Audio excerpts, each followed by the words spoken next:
এতিয়া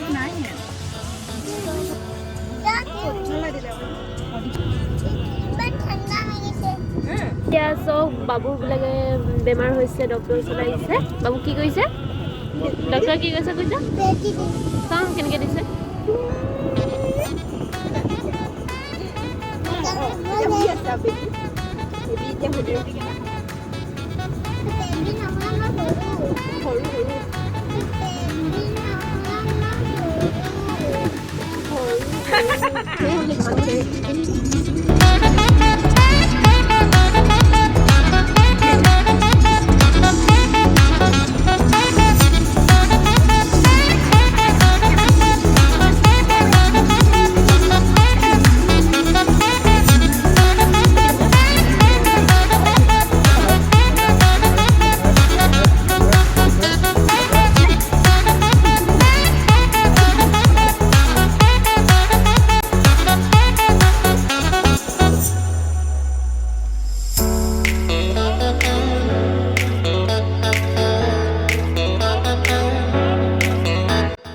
আমি এতিয়া গৈ আছোঁ নাহৰকটীয়াৰ ফালে আৰু বাবুৰ খাবলৈ মন গ'ল আইচক্ৰীম। সি আমনি কৰি আছে, আইচক্ৰীম খাওঁ শেষত আনি দিলে আৰু এটি খালোঁ।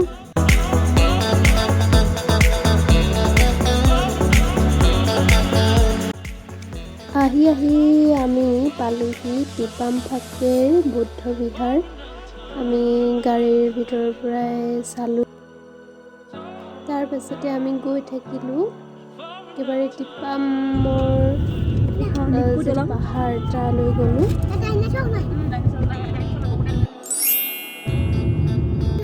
বাবুৰ ষ্টৰি শুনকচোন আপোনালোকে।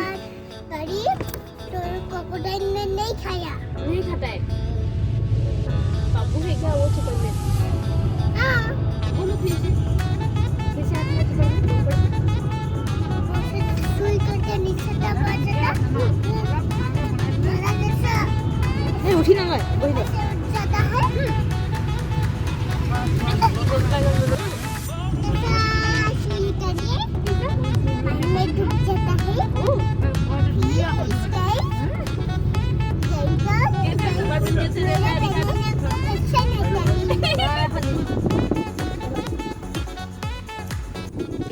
এইখন হৈছে বুঢ়ীদিহিং নদী আৰু কেমেৰাত কি উঠিছে নাজানো, কিন্তু আমি যেতিয়া নিজ চকুৰে দেখিছিলোঁ তেতিয়া মানে আমাৰ মন প্ৰাণ ভৰি গৈছিলে। ইমান ধুনীয়াকৈ এখন ডাঙৰ নদী বৈ গৈ আছে, লগতে পাহাৰৰ একা বেকা আলি, সেউজীয়া ডাঙৰ গছ বাগান।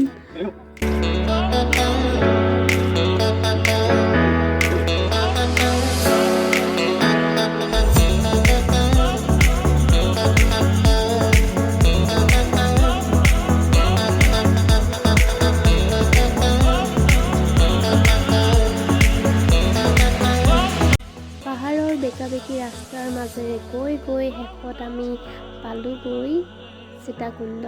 মানে ভালকৈ চিনি নাপাওঁ, আমি সুধি ওলালোগৈ। তাৰপিছত তাতে ৰৈ আমি ফটো মাৰিলোঁ। ইমান ধুনীয়া উঠিছে, একদম সেউজীয়া, তাতে পাহাৰ, বহুত ধুনীয়া উঠিছে ফটোবিলাক। মানে দেখুৱাই দিম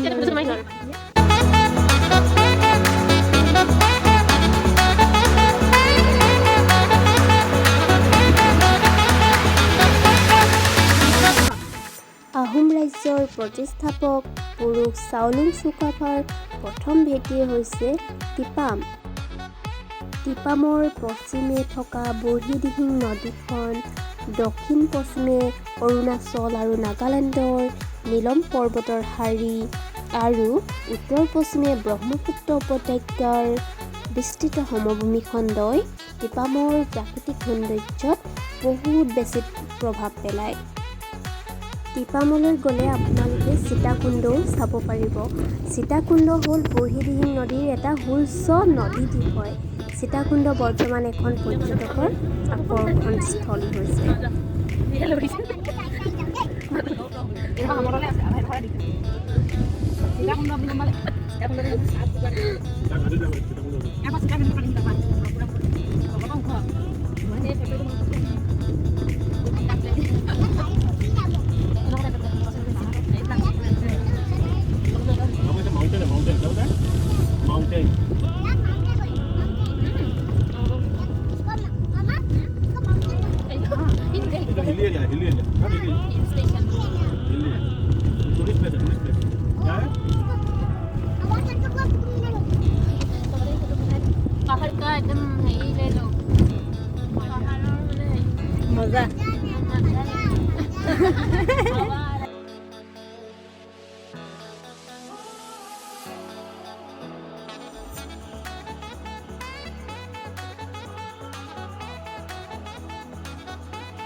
আমি সকলোৱে গাড়ীতে চিঙৰা ৰসগোল্লা এইবিলাক খাই ল'লোঁ।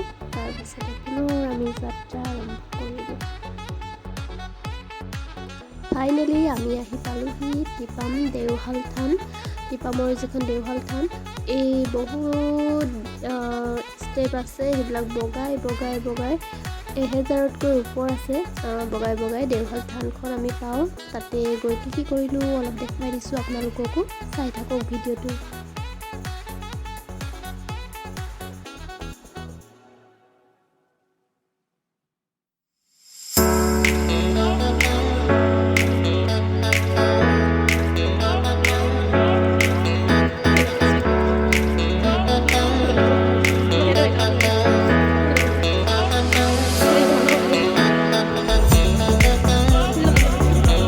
টিপাম হ'ল পৃথিৱীৰ দীৰ্ঘতম 600 বছৰীয়া আহোম ৰাজ্যৰ প্ৰতিষ্ঠাপক পুৰুষ চাওলুং চুকাফাৰ প্ৰথম ভেটি।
মাজে মাজে আমি অলপ জিৰণি লৈ লৈছোঁ, কাৰণ বহুত বেছিয়ে দীঘল হয়, একেৰাহে গৈ থাকিব নোৱাৰি, একেবাৰে উশাহ বন্ধ হৈ যোৱা নিচিনা লাগে।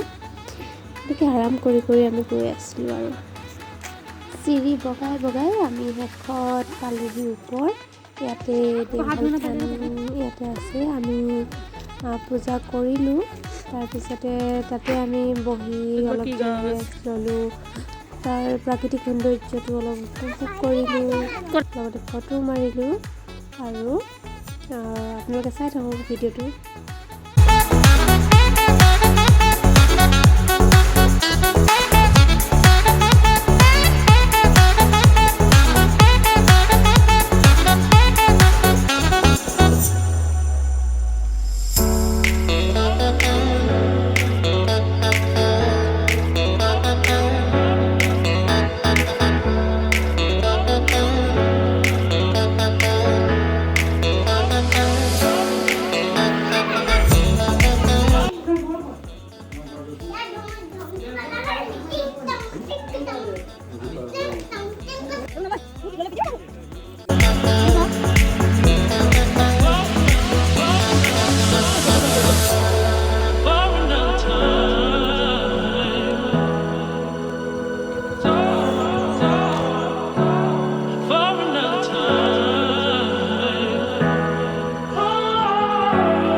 অলপ সময় টিপাম দেওশাল থানৰ ওপৰত বহিলোঁ, ফটো তুলিলোঁ, আৰু পুনৰ আমি পাহাৰ বগাই আহি পাই গ'লোহি।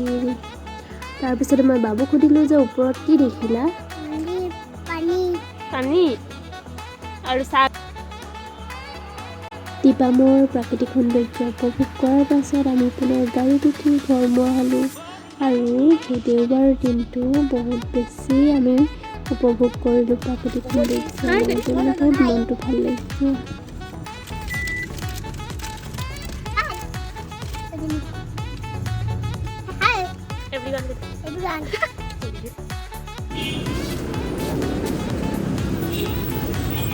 মিঠাটো নালাগে দেই মোক। তাৰপিছতে ৰৈ ম'ম' খাই ল'লোঁ কাৰণ ম'ম' দেখিলে থাকিবই নোৱাৰোঁ খাবতো লাগিবই দিনতে খাই ল'লোঁ আৰু ভিডিঅ'টো যিসকলে শেষলৈকে চালে তেওঁলোকক বহুত ধন্যবাদ লগতে মোৰ চেনেলটো যদি নতুনকৈ চাইছে তেনেহ'লে ছাবস্ক্ৰাইব কৰি দিব আৰু লাইক এটা কৰি দিব আৰু কমেণ্ট কৰি জনাব কেনেকুৱা লাগিলে থেংক ইউ ছ' মাছ